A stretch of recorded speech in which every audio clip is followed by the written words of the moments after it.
Hello there. Welcome once again to Living on Purpose. This is Fola Daniel Adelisi. Today, I want to talk to you about having a team-oriented mindset.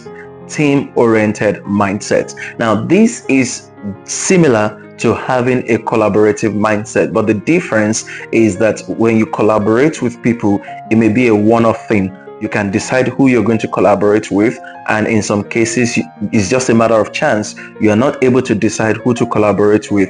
You are just giving people to collaborate with. But when it comes to having a team-oriented mindset, it could be that you work in an organization or you run a business and you have a constant team to play with or to work with in your organization. When you talk about team, one of the first things that will come to your mind is the game of sports. Let's talk about how people work in a team. Let's start with relay races. When people run in relay races, some strategists will put their fastest sprinter at the beginning of the game. And the reason they do that is to make sure that they cover enough distance when the game is starting, so that the weak link would be in the middle and will not have to do a lot of work. Some other strategists or coaches will put their fastest sprinter at the end of the game. Whichever it is, coaches understand that there are two important parts of running a relay race. For some, it's the beginning and the end. For some others, it is negotiating the bend. So whatever works for them, they will put their best sprinters there. While running the relay race, if the baton should drop from any of the team members, the race is over for the entire team. The relay race that has been run by the first leg, the second leg, the third leg has become a wasted effort if the fourth person drops the baton and is not able to pick it and continue the race. But if that person is able to pick it and continue the race, fantastic.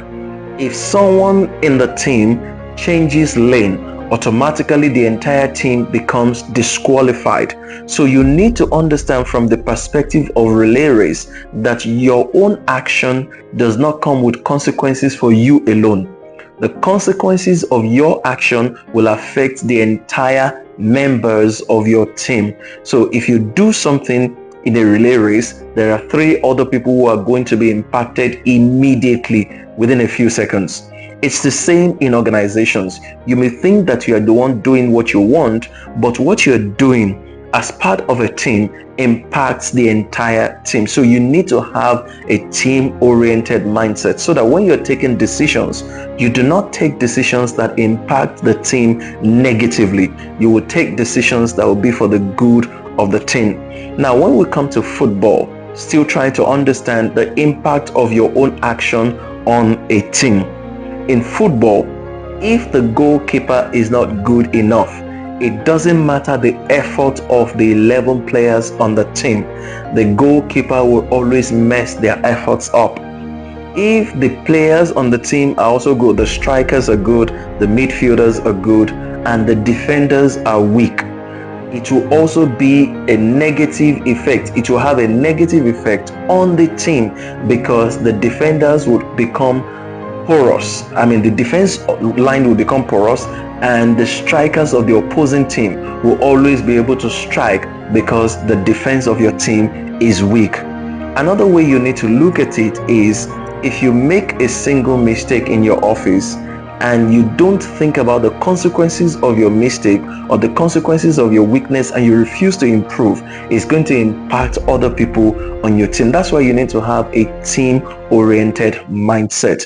Be a team player. Most people who are not team players always focus on personal benefits. They are greedy people. They are selfish people. That's why they think more as individuals rather than thinking as a team. You need to stop thinking as an individual and start thinking as a team. One of the reasons even people steal when they get into public office is that they are thinking more about themselves as an individual rather than thinking about the nation, the community they represent, or the constituency that they represent. The moment you start thinking about other people, automatically you become a better person. So you need to be a team-oriented person. You need to have a team-oriented mindset. This mindset takes greed away from you. It takes selfishness away from you. It makes you focus on how your actions, your decisions, and your daily routines impact the lives of other people. Take, for example, in the game of football again, if a team player is actually not team oriented, what he would do is that instead of making passes and allowing other people to score some goals, the person would make the passes or attempt to score by himself. Sometimes it doesn't end well, and sometimes it does. But you can see in the style of play when somebody is selfish with the ball.